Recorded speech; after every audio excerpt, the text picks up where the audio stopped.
अब हमारे पास क्वेश्चन है कि हमें इस डिटर्मिनेंट की वैल्यू बतानी है, ठीक है। तो यहाँ 1 है, यहाँ 5 है, यहाँ पाई है, यहाँ log e at base e है। अगर बेस और ये दोनों सेम हो जाता है तो इसकी वैल्यू 1 होती है, हम लोग जानते हैं। ये 1 हो गया, ये 5, ये √5, ये भी 1 हो गया, ये 5 और ये e।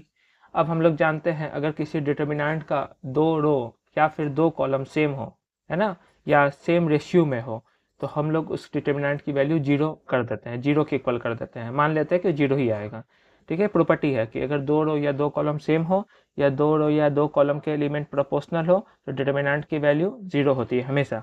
तो एक तो तरीका इसको हम लोग सॉल्व कर लें, सॉल्व करने पे 0 आना ही है। दूसरा तरीका हम लोग अगर देखें फर्स्ट कॉलम और सेकंड कॉलम के एलिमेंट का रेशियो, तो 1/5 1/5 1/5 सेम रेशियो है, तो इससे भी हम लोग 0 बोल सकते हैं। एक और तरीका हम लोग यूज कर सकते हैं, सेकंड कॉलम से 5 कॉमन अगर हम लोग ले लें, डिटर्मिनेंट में कॉमन एलिमेंट आता है एक रो या एक कॉलम से, तो इस कॉलम से हम लोग कॉमन 5 ले लिए। अब ये दोनों सेम टू सेम आ गया, आइडेंटिकल आ गया, तो इस डिटर्मिनेंट की वैल्यू हो गई 0। क्यों? Since C1 and C2 are identical. तो अभी 0 से मल्टीप्लाई होकर आंसर हो गया इसका 0, यानी ऑप्शन डी।